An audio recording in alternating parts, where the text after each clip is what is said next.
Hey everyone, my name's Gunther, and welcome back to a very special episode of Sakura Zoo, because it's a tour episode. We're going to take a look at the mountains of Asia. It's probably my favoritist, if that's a real word, build, because it's just so unique, and I haven't really played around with it a whole lot, so I was super excited to show it off, and I'm actually not touring by myself. I am joined by the amazing Sparrow.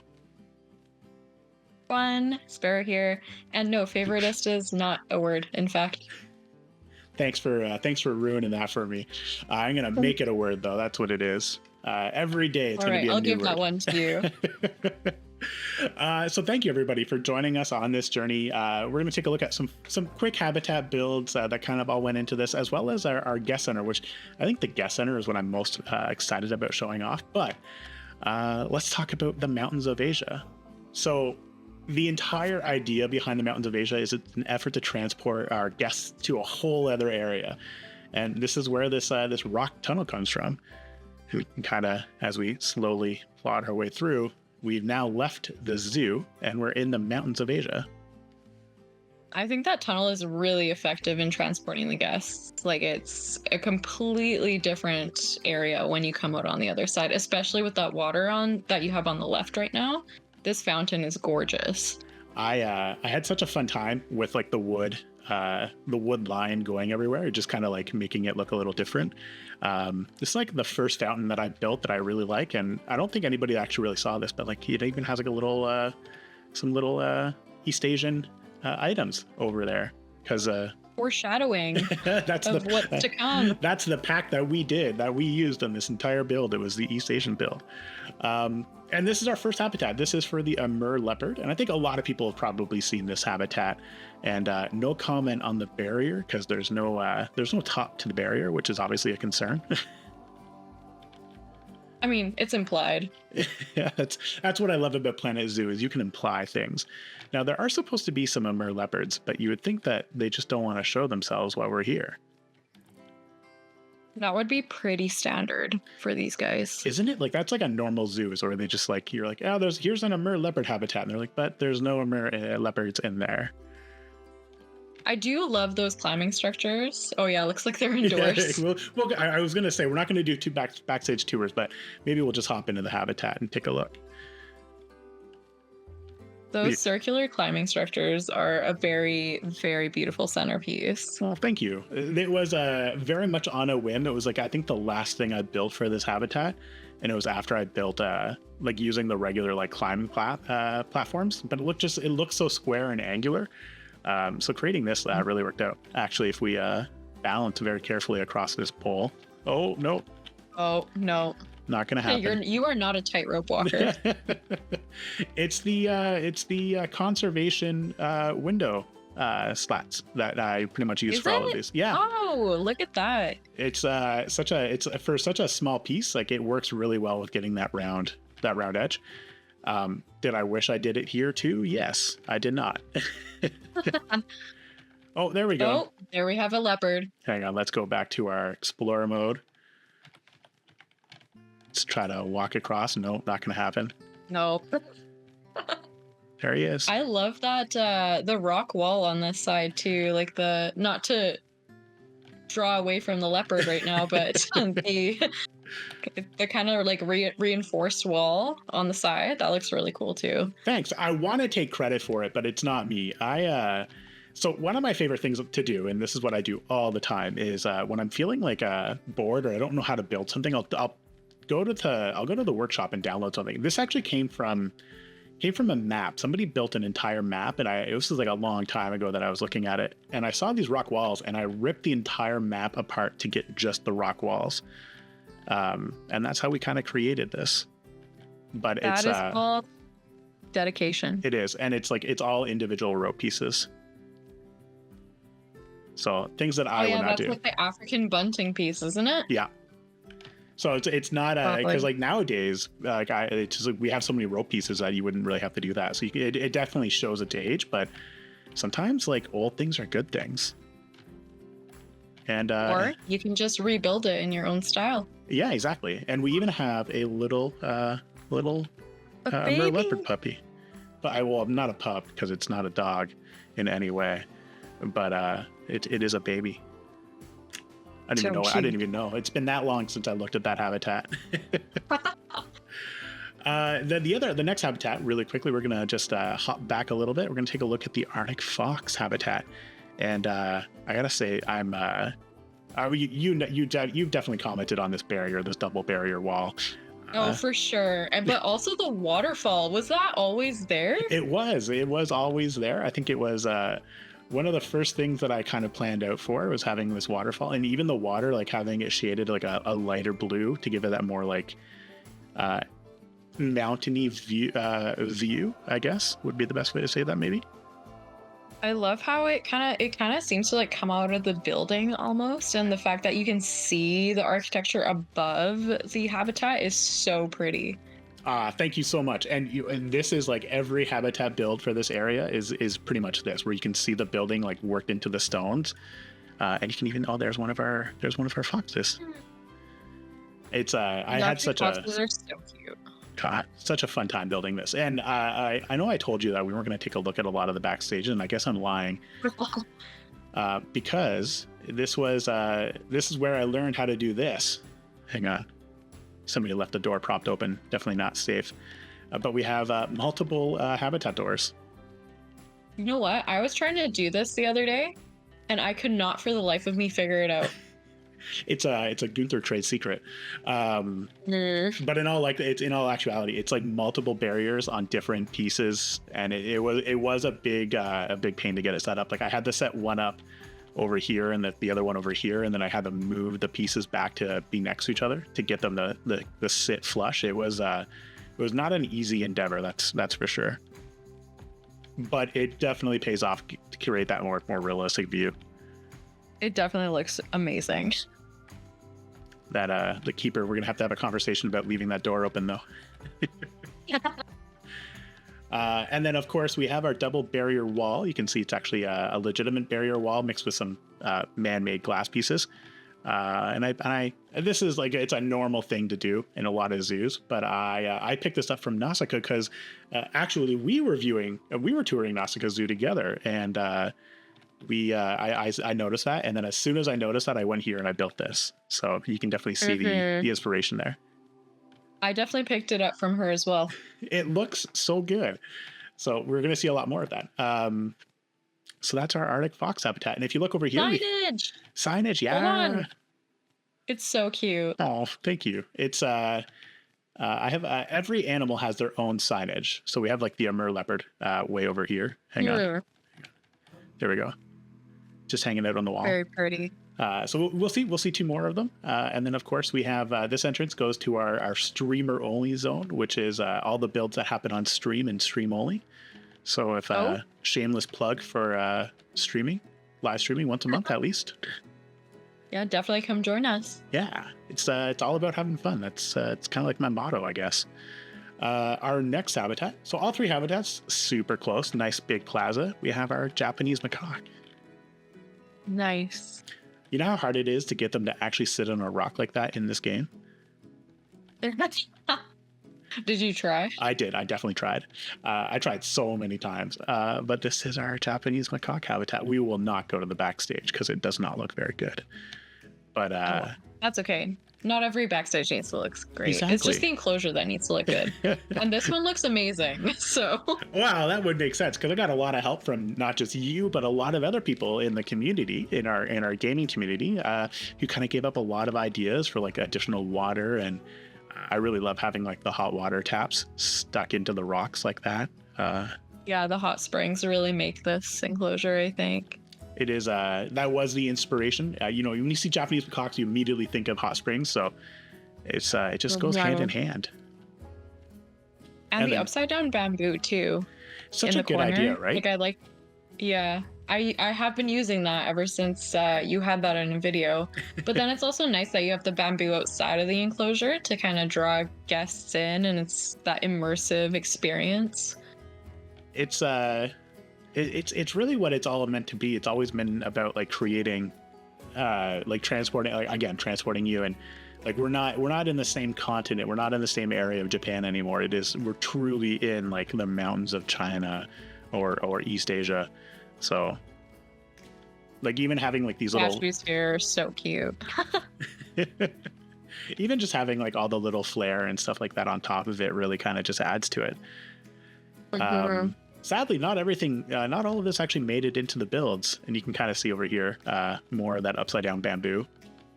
It just holds everything together, I feel like. And then if you look over here, oh, we have a little leopard. Ooh. Climbing on the rocks. And then we have a little bit of a path, and what I really like about this path is actually this right here, like where you can see the building in the background. Very pretty sightline. Yeah. Things I did not know how to do when I first started playing Planet Zoo. Yeah, that's definitely an acquired skill. The longer you play. It definitely comes with a lot of time. Like even this one, like just like not seeing anything in the background, having everything full is such a nice feeling, especially for like a franchise zoo where you don't necessarily have all that money from day one. Yep. And honestly, the fact that this is a franchise zoo is even more impressive. Right? Like it's I love the challenge of franchise, and I know it's not for everybody. I totally get that, but I love the challenge that is franchise zoo with like the money aspect of it. I love your challenge zoo though. That's a really unique way of doing it as well. If you don't want to necessarily go into franchising, you do the challenge mode instead. Yeah, I mean the only reason why I don't do franchise mode is because it has a single save, and I am too terrified of that. I am playing with fire. I'm positive. And this is I was gonna say, speaking of fire, here's the snow leopards, but that makes absolutely no sense. So no, it's quite literally the opposite. I said it anyway, but I'm just throwing it out there. But this is our final habitat. So like I said, 4 really quick habitats, but we're not done yet. We're not quite done yet. But I love the drape pieces. That's a fun detail, especially since we've seen those circular platforms before. It's a nice way to change it up. Yeah, so that's actually a really good idea when it comes to reusing a lot of the same pieces you can. A lot of the stuff I'm reusing in this area is all the same, but it's like adding a box here or some drapery pieces, or even just rotating it or tilting it to the side a little bit allows you to reuse the same blueprint item without it necessarily looking like the same blueprint item. That's one of the things about using workshop items. It's not just like, oh, I'm using a workshop item, so it's like not as impressive. Being able to use items and place them in a way that seems natural is a skill in and of itself. Yeah, skill I still question whether I have today, but I definitely agree. It's not, you can't just take a blueprint item and place it down. You have to you just got to tweak it just a little bit. And if that means like pulling some pieces out of it, maybe putting some pieces into it, even just minor, it really changes it. Absolutely. Also, speaking of workshop items, have you uploaded the sunshade as a workshop item? I have not, but now that you said that, I will definitely upload it, and you'll find a link in the description below. This is actually the first sunshade for Sakura Zoo, which I realize is shocking because you know me. It's very off-brand for you. This is like the most detailed sunshade I think I've ever created. It looks great though. So. And not good for rainwater though, because if you're standing in the center, you're gonna get caught. That's for sure. Yeah. Oh well. The first time I built it, I was like, "This looks so awesome," and then I was thinking about it. I think I went to bed and I was thinking about it. I was like, "Oh, that's not right." We love thinking about all the things we'd love to change in our Planet Zoo build after we've turned off our computer and gone to bed. That's usually how it goes. You wake, you dream of Planet Zoo sometimes. Truly. And here's going back to the blueprints item. Here is an example of the blueprints. All of our rocks that we've gone by, it's the same blueprint item. Is it actually? It is, yeah. I've changed up some of the foliage, but it's all the same rocks that I've kind of like twisted a little bit. I've overlapped a few, and then like I've added in a few rocks to kind of bridge gaps, but it's all the exact same blueprint item. I would have never been able to tell. Right. So like it goes to show it's okay to use the same blueprint item. Just add a few small details. And then just another view of our snow leopards. There's actually a good view of it right there. They're really showing off today. They are. They're making it up for the The leopards. Amur leopards that didn't want to come on camera. I actually really like, again, like look at the sight line. It's just so like seeing the top of the sunshade with the trees in the background, and then the rock wall. And this is kind of like so this is a backstage I spent a lot of time on, because we actually built a lot of the backstage items here on stream one day, which was like all the pieces here you see. But this is so you can actually see into the backstage, because I actually, despite what Planet Zoo guests say, I love to see the backstage aspect of a zoo. I think it's the coolest thing of going to the zoo.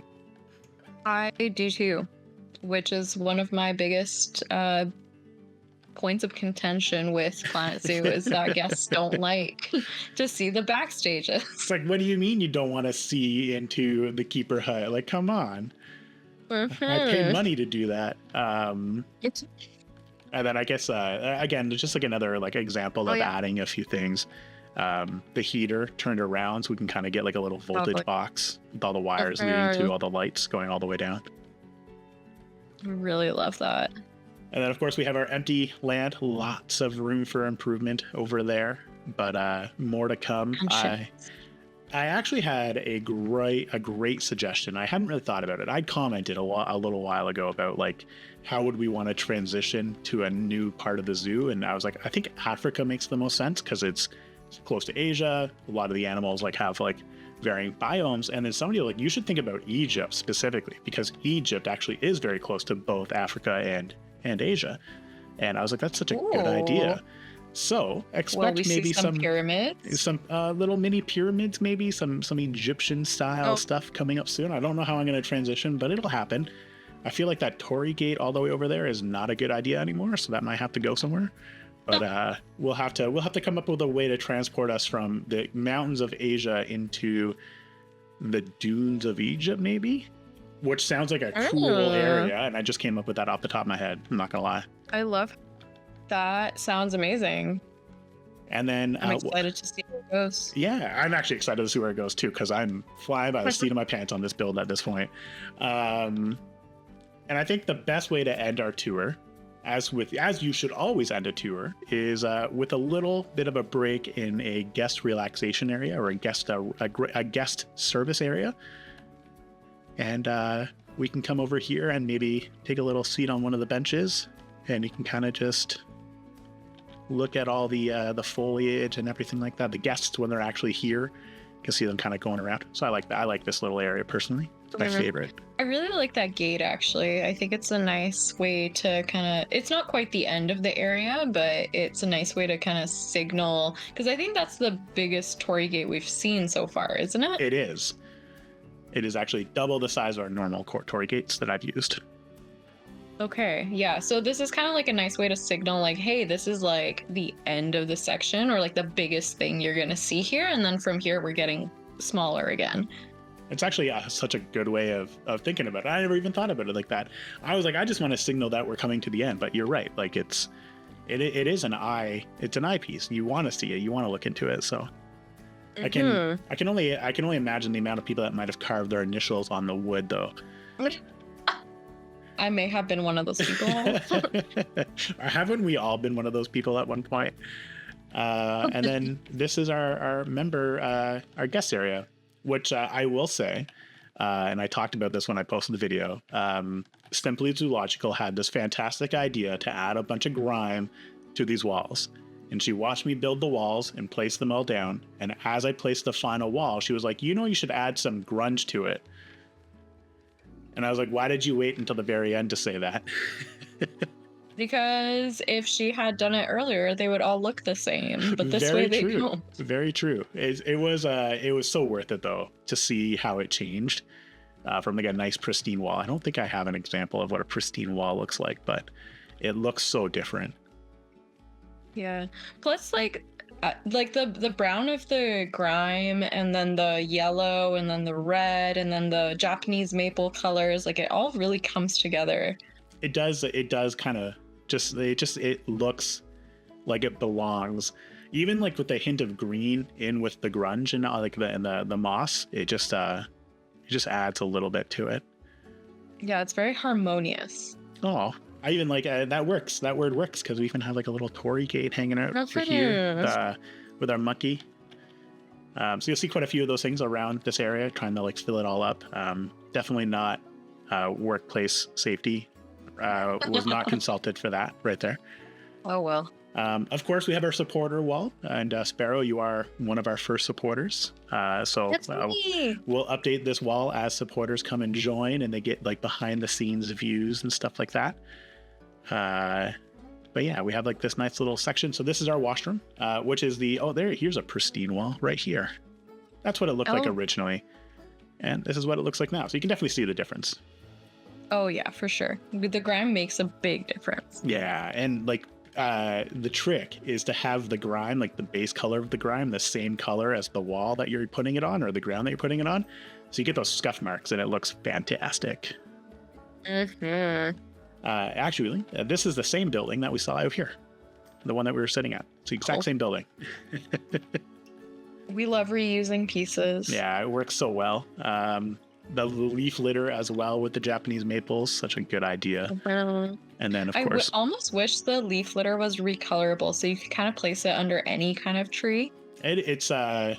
I'm so sad that there's only like the autumn leaf litter. And the tropical one, I think. Yeah. I guess, yeah. Damn Planet Zoo Frontier Games not allowing us to color foliage. I just shook my fist in the air and I'm realizing you can't see that, so. But that's it. This is the mountains of Asia. So not much is happening. Not much. It's not a large area, but when you look at it from all the way up here, it definitely changes everything. Because it's hard to imagine that this is how big the mountains of Asia are compared to the rest of the zoo. Yeah, you say not much is happening, but like it feels like there is actually quite a bit happening. There is quite a bit. You can even see just a little bit of a garden that started from one of our streams the other day. But it's like we have like 5 or 6 habitats over here, and then we have 4 habitats, and it's like almost the exact same size. It's very misleading how big it is. And I think it's because when you look at it from down here, camera freak out. When you look at it from down here, the path is so windy, you can't actually see to the end. Everything's blocked, so you have to kind of like continue the journey through. It's super misleading. Mm-hmm. But that's just a really good layout on your part. Oh, thank you. I had a few plans. I actually put this on paper. I have a notebook full of like drawings that I kind of doodle at work of like habitats and stuff like that. And this is actually pretty true to the original drawing, even with like the water feature and then kind of leading around. Although I did have one more habitat here, and we're not going to place a habitat here, I don't think. I think this will be like how we transition from like taiga to like more of a desert view. But before taiga and desert are really not that different if you think about it. They are not. And actually, where is it? No, here we go. The creosote bush has made it everywhere in this zoo. So it's actually a desert bush. So it is very true. It's a number 1 bush you should be using. The only difference between taiga and desert is the temperature, really. Very true. Maybe we'll stick in some cactus everywhere. We just won't tell somebody. But this is the mountains of Asia. Now, before we kind of finish up, I'm going to give everybody a sneak peek of what we're working on next. And you've kind of seen a few photos of this already. This is our next habitat. So I'm not going to tell, you already know what it's for. You already know the animal's for. I'm not going to say what animal this is for, because in the comments below, I want to hear, I want to see your guesses. It is an Asian animal. I will say that. It's an iconic Asian animal. So let me know what you guys think. And maybe you can share where you think the inspiration for this entire habitat comes from, because this is actually based off of like a photo of a habitat as well in a zoo that I've talked about quite often for inspiration. Especially that rock wall in the back. Yeah, right? The rock wall comes from, I think it was, I want to say Caesar Creates. Yeah. Maybe, but don't spill the secret of which inspiration zoo it is. I will not. because it's I'm actually really excited about this though. I can't wait to have this finished. It's almost done. We're almost done. Just gotta add a little bit more. But yeah, so I figure I'd just give you guys a little bit of a tease of what's coming next for Sakura Zoo and where we can go. And on top of that, I've gotten quite a few asks for Sakura Zoo to be added to the workshop. So I'm going to be adding a Sakura Zoo work in progress to the workshop, which means that you guys can go and download Sakura Zoo the way it is right now. You can play around with it, have fun, remove things, add things. If you want to save some things for your own blueprints, you're always more than welcome to. There'll be a link in the description below. It's very much a work in progress though, as you can tell. So it'll be called Sakura Zoo Work in Progress, but it'll be there for you to download as well. So if you want to check it out yourself, because I've got a lot of people who've asked to see this on the workshop, just to go and tour it themselves. Click that link. Yeah. I just want to say, Sparrow, thank you so much for joining. It was a really quick tour, but I really appreciate you taking time out of your day to come and hang out with me. That means so much. And joining me on this tour. Thank you so much. Honestly, anytime. This was fun. Well, it's fun because we both love Planet Zoo. I'm not gonna lie, I think it's a given. So it's very easy to enjoy what we're doing right now, I think. Very true. Well, thanks for having me. Right on. Well, thanks for joining. And as for everybody else, thanks for watching. If you want to see more, hit the like button, maybe subscribe. But as always, there's no pressure to do so. We're just here to have fun and play Planet Zoo as always. Otherwise, I just want to say again, thank you. And of course, ciao for now.